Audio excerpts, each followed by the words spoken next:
अस्सलाम वालेकुम दोस्तों, मैं हूं सईद उमर फारूक अपने चैनल उमर स्पीक्स की एक और एपिसोड के साथ आपकी खिदमत में हाजिर हूं। दोस्तों आज की एपिसोड भी हर स्पेशल एपिसोड है और आज की एपिसोड में मैं कुछ बात करूंगा जो वेटिंग लिस्ट हैं उनके मुतालिक और जिन लोगों के नाम आ गए हैं वो अब क्या करें, क्योंकि वो भी गुमगू और कश्मकश में हैं, तो वो अब क्या करेंगे और जनाब हज पैकेज कितने का होगा, ये तमाम डिटेल्स पे ज़रा खुलकर बात करेंगे। बट वीडियो स्टार्ट करने से पहले आप लोगों से सिर्फ इतनी रिक्वेस्ट है कि अभी तक भी 77% लोग वीडियो देखकर चैनल छोड़ जाते हैं, तो रिक्वेस्ट सिर्फ इतनी सी है कि अगर आप हज और उम्रा से रिलेटेड जो भी करंट अपडेट है उससे वाकिफ़ रहना चाहते हैं तो इस चैनल को सब्सक्राइब कर लें। इस पर आपका खर्चा कोई नहीं होता।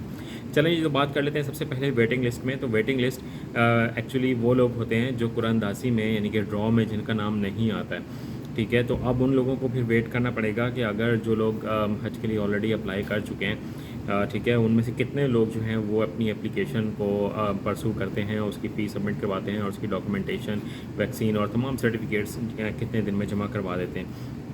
अब वेटिंग लिस्ट में तमाम लोगों को जो है वो नंबर्स भी दिए गए हैं, तो जिन लोगों का वेटिंग लिस्ट में ऊपर नाम है उन लोगों का तो शायद चांस बन सकता है, बट जो लोग नीचे चले गए हैं, वेटिंग लिस्ट में काफ़ी नीचे नाम है, तो उनका शायद इस साल चांस अनफॉर्चुनेटली नहीं बनेगा। तो ये एक थोड़ी सी सैड न्यूज़ है जो मैं आप लोगों के साथ शेयर करना चाहता था।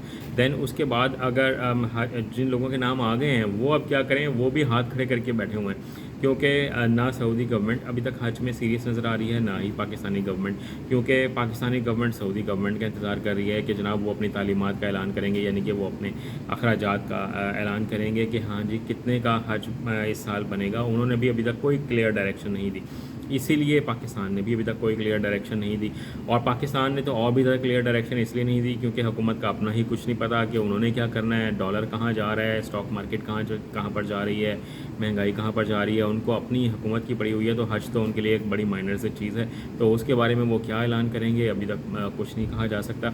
बट वजारत मजहबी अमूर जो है मुफ्ती साहब, ठीक है, उन्होंने एक ऐलान किया है कि मैं इंशाल्लाह 2 से 3 दिन के अंदर बड़ी ज़बरदस्त खुशखबरी दूंगा और मैं बड़ा ज़बरदस्त हज पैकेज ऐलान करूंगा और सब्सिडी भी होगी।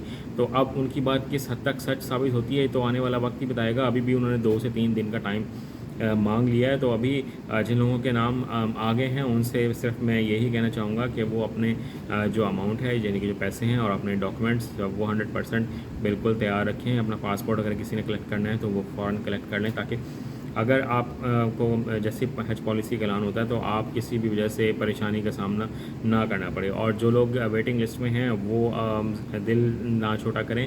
मुझे बहुत मैसेजेस आए, बहुत ज़्यादा मैसेजेस आए, तो मैं उनसे सिर्फ इतनी रिक्वेस्ट करूँगा कि दिल छोटा ना करें। इंशाल्लाह अगर इस साल नहीं तो अगले साल ज़िंदगी बखैर आप लोग ज़रूर हज पर जाएंगे। और अगर इनमें से आप में से कुछ लोग अफोर्ड कर सकते हैं तो कोशिश करें कि प्राइवेट सेक्टर की तरफ जाएं, क्योंकि 60% कोटा तो उन्हीं के पास है और मे बी नेक्स्ट ईयर तो शायद जो सरकारी हज है वो ना हो सके। तो इस साल 60% है, अगर अगले साल 80% या 100% ही प्राइवेट हो गया तो फिर भी तो आपको प्राइवेट ही करना पड़ेगा ना। तो फिर अगर ऑप्शन नहीं है सरकारी हज की तो कोशिश करें कि प्राइवेट की तरफ चले जाएं। अगर आपकी नीयत है, अल्लाह ताला ने आपका बुलावा लिखा हुआ है, अल्लाह ताला ने आपको बुलाना है, अपना घर दिखाना है, हज की सादत देनी है, तो आप लोग अगर अफोर्ड कर सकते हैं तो फ़ौरन अप्लाई कीजिएगा जैसे ही हज पॉलिसी और प्राइवेट सेक्टर का ऐलान होता है। और जैसे ही प्राइवेट सेक्टर की पॉलिसी का ऐलान होगा मैं ज़रूर उस पर वीडियो बना के आपको तमाम डिटेल्स शेयर करूँगा। चैनल पर अगर नहीं है तो चैनल को सब्सक्राइब कर लीजिएगा। कॉमेंट सेक्शन में कोई क्वेश्चन हो तो अपना ज़रूर पूछ लीजिएगा। अपने घर वालों को बहुत ज़्यादा ख्याल रखिएगा।